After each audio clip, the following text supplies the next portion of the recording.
Last Friday, we got all the way to talking about case planning, physiological considerations, and the fact that the patient is very emotional during this difficult process. We also talked a little bit about reconstructive breast surgery, that it could be performed immediately following the removal of the breast tissue, or it could be done at a later date. I mentioned positioning and draping. Remember that patients usually in supine, they might need a hand table or arm boards or an ether screen, depending on if the procedure requires axillary node dissection. Also, when you think about positioning, you have to think about draping. Some additional draping might be needed. Like, is it going to be an extremity drape? Is it going to be a four-piece drape? How is the draping going to allow the surgeon to manipulate the arm for exposure to the axilla during the procedures? We talked about instrument and supplies, wound drains, rakes, skin retractors, vein retractors, towel clips, skin hooks, devers with dever retractors, devers with lights on them, and so forth. Surgiclips, because you're going to do a lot of the clipping, or clamps for clamp cut and tying. So just make sure that you take that into consideration. Also, if you are putting in an implant or an expander implant following the procedure, you need to make sure you have all the supplies ready for that. So make sure that you are ahead of the game to be able to anticipate what's going on. Usually the expander is ordered preoperatively for that patient, so that needs to make sure you need to make sure that that's in the room as well and ready to go, and it's the right one that was ordered for that patient. Sometimes if you don't have that in the room, it can slow down the procedure as well. All right, so diving into procedures.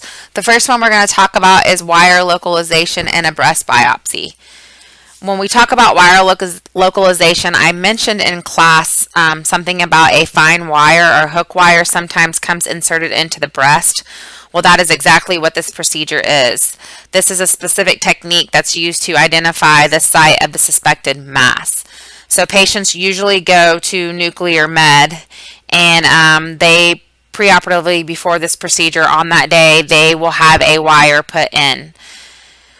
One of the things that we need to think about with this procedure is that when they do come to the OR, that wire is sticking out. So when we prep, when we move, when we position, whatever we do, we need to make sure that we don't hit that wire or knock or nudge that wire out of place, because if it comes out of the mass, then we won't be able to get all of the mass removed as we should.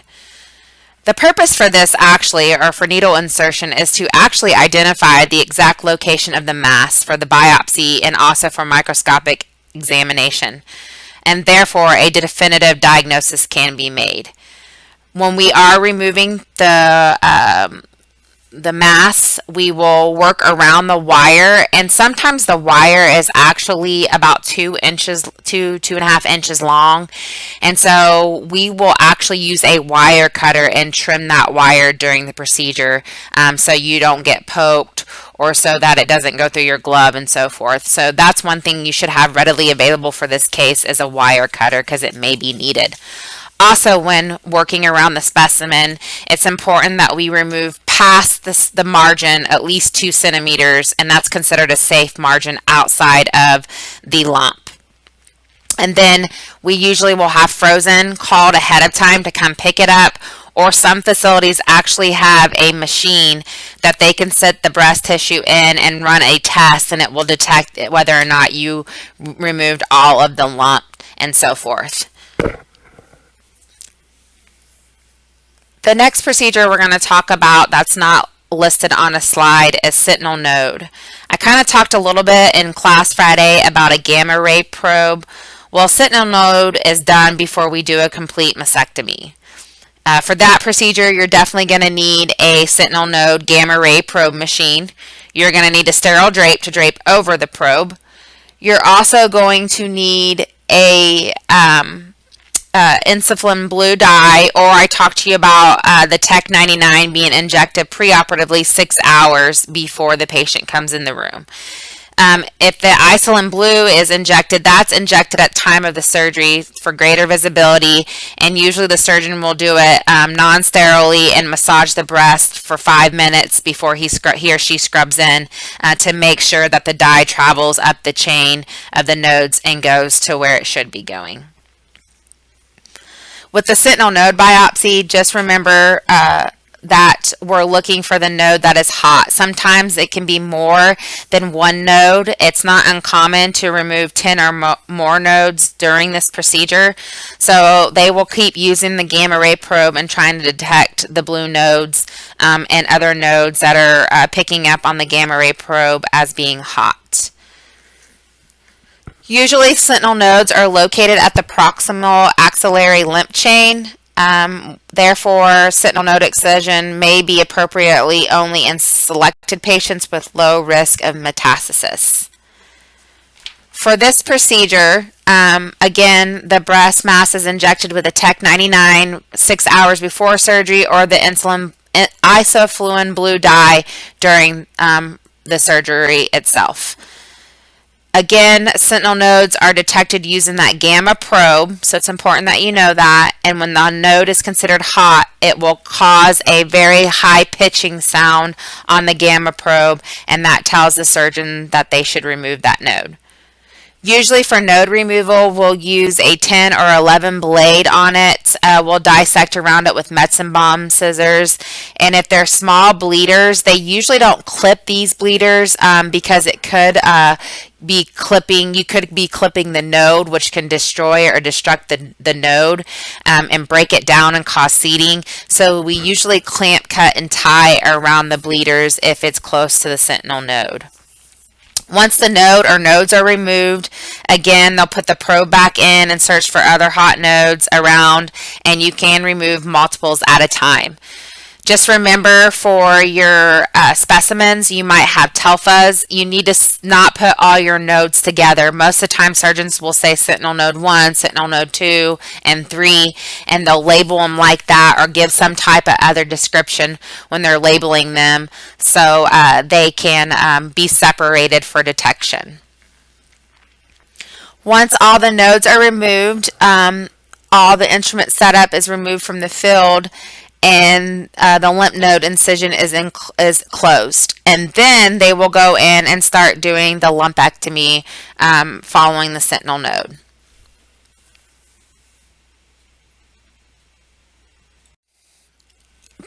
A breast mass is often removed to confirm diagnosis or to treat malignancy.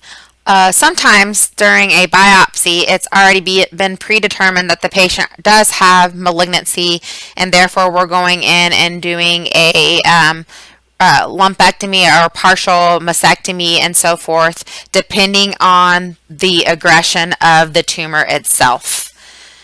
When we go in and do a breast conserving surgery, lumpectomy, again, I think I talked to you about previously that we are doing taking new measures for these procedures. In the past, we would remove the entire breast. Now we try to do conserving surgery. Therefore, it's not as hard for the patient during recovery and so forth. We definitely need to take into consideration with this procedure that sometimes when you're doing this, it can be done with axillary dissection. And if that is the case, you will be removing those axillary lymph nodes. So again, you have to think about positioning, draping. You also have to think about calling pathology for frozen section, or how is this going to be done, or the analysis done during the procedure. With this procedure, it's considered to be a skin sparing technique, and if you actually, when we're done covering these next few slides, look at your last slide, there are some pictures that show you the skin sparing technique, and when they make the incision to remove the lump or a node, and then they go back and remove a partial lump or segmental mastectomy for this procedure. Again, with this, there can be an implant placed immediately after the procedure, so it's an expander implant most of the time. One of the things that I didn't mention on the last slide with the expander is a lot of times when you fill the expander, they will fill it to a certain, let's say they fill 120 cc's at the time of placement. So that means you probably need to have 60 cc syringes on your field, because if not, it's going to take a long time to fill that breast implant. In the actual breast implant kit, there is a Huber butterfly needle that is sent with the patient after the case, so make sure you don't throw that away, because that's what the patient will have to bring to the office, or the physician will keep it in the office for that patient for every time they come in to add more fluid for expansion, they'll use that needle. Sometimes I have also seen when we are putting in the fluid in this expander implant, they may add methylene blue, a dye to it, so it stains that in the patient, so when they go to remove or add more, they can actually see all the fluid because it is blue. It won't show up underneath the skin or anything like that. It's just a precaution that they use sometimes just to make sure that they get the right amount of fluid in or the right amount out. For this procedure, prepping and draping, you're going to prep the thorax and the arm on the affected side. It's going to be different depending on facility. Just know that's about the average region that's prepped. You also need to look at instruments and supplies. It's the same things we talked about, but definitely for this, you're going to want to use your surgical clips and pliers. They're used a lot on the breast. You're also going to want to have Alice clamps, because when you get down to the lump itself, you're going to grasp it with the Alice clamp, which is important to know, and then use your sharp mets around it for dissection. So a lot of clamping, cutting, tying. Sometimes they might bovie it out if they can, or they'll use mets and bombs around the lump to excise it and get it out of the patient. For this procedure, incision is made at the border of the areola directly over the tumor mass. Again, mets and bombs or Mayo scissors are used for dissections. Small bleeders are coagulated with a needlepoint ESU. For these cases, spatula ESU tips, so like the tips that you've seen in the lab or the normal, are not usually used. One thing, because they're very hot, so if you're just doing a partial lumpectomy, you can burn the tissue around it. So sometimes needlepoint ESU tips are what are used, or they have a insulated tip, and it's a small little tip. It's not a full spatula blade, and it's also used for like ENT or for like thyroids and for breast often. Once the mass is grasped with the Alice clamps and it's excised, they will usually mark the tumor. So we've talked about like short, superior, long, lateral. So you might just need to have an extra stitch thrown out at the beginning of the case for marking only. Usually we use a Vicryl or a silk suture. It doesn't really matter what you use, because again, it's just being put in the specimen for markings only. And then it gives the pathologist the right orientation, so when they're looking at it, they can make sure we removed all of the lump and we've removed this, past the 2 centimeters of safe margin, and everything is fine. Once we have removed everything, pathology, usually before we close the breast, we want to hear from pathology. They'll either come back in the room or they'll call in the room, and we want to be given a positive report, and then the wound will then be extended to include a greater portion of the breast. So at that point, if we are putting in implant, we want to first get in and make sure we create the right flaps to be able to place the implant. Sometimes the implant is placed over the muscle, and other times it's under the muscle. Usually for expansion, it's under the muscle. So we'll have to get devers in there to retract up, get around that pectoralis muscle, and also work our way down into the axillary chains into the armpit area. There are some things we need to be cautious of when we're working in the armpit area, and I mentioned it last week in class, but that's the 2 nerves. So during axillary node dissection, we want to make sure that we don't dissect through the thoracic or intercostal brachial nerves. So those have to be identified and preserved during node dissection. Thoracic and intercostal brachial nerves are identified and must be preserved. Once the nerves are preserved and they've got all the nodes out and they've dissected away from the underlying muscle, the wound will be irrigated, drains will be placed, and at this point the implant will be implanted. If the implant is not implanted and it's going to be implanted at a later date, it's not uncommon for us to place wound vacs or drains into this area and close it and then bring them back at a later date. Usually for dressings for this, you definitely want a big fluffy, so you'll use a lot of fluffed gauze, so it's usually a bigger pack, not like your special small 4x4 pack that we've used in the lab when we place dressings on our patient. This is a big, heavy pack of dressing, and they'll lay that over the breast and lay abdominal ABD pads over that incision as well, and then they'll usually wrap the breast with sometimes they can use a Coban or they can use an ACE wrap. Sometimes they use a breast binder. It's a specific type of dressing, wound dressing that they place on at the end of the case. This slide, axillary dissection, just reiterates what we've been talking about. Again, axillary lymph nodes can include cancer cells from a malignant tumor. Usually, level 2 lymph node dissections are performed with any breast conserving surgery, which is what we just talked about on the previous slide. Just remember, nerves are always spared. Remember the 2 names of the nerves that are spared. And then also know that whenever we do axillary dissection, it is not uncommon for us to place drains in at the end before we close. Usually Jackson Pratt or Penrose drain are some of the common drains that we place during this procedure before we close. So we've talked a little bit about mastectomies throughout this chapter, but mastectomy is the removal of the entire breast. Often mastectomies are done with axillary lymph node dissection as well. And again, we do skin sparing mastectomies. Overlying skin tissue, areola, and nipples are not removed. So in skin sparing mastectomies, the overlying skin tissue, areola, and nipples are not removed. If lymph nodes are involved, level 3 node dissection is performed for a total mastectomy or a radical. So on the last slide, we talked about level 2 for the conserving segmental mastectomy, but for totals or radical, it's considered a level 3 node dissection, which means you go in and you remove a lot more nodes in the axillary chain. Often mastectomy is usually followed by radiation therapy. So once a patient has a mastectomy, they'll either be given radiation or chemo. So when we look at mastectomy, it's removal of the entire breast. However, there are different types of extents of this surgery depending on the diagnosis and the patient's medical history. First of all, in a total or simple mastectomy, the entire breast is removed. Axillary nodes are not removed, and the muscles of the chest wall are preserved, and then sometimes a sentinel node biopsy may be performed during this procedure.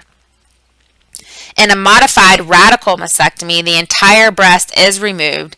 A sentinel node biopsy or axillary dissection is performed. And in a radical mastectomy, the entire breast is removed, all axillary nodes, and the chest wall muscles are removed.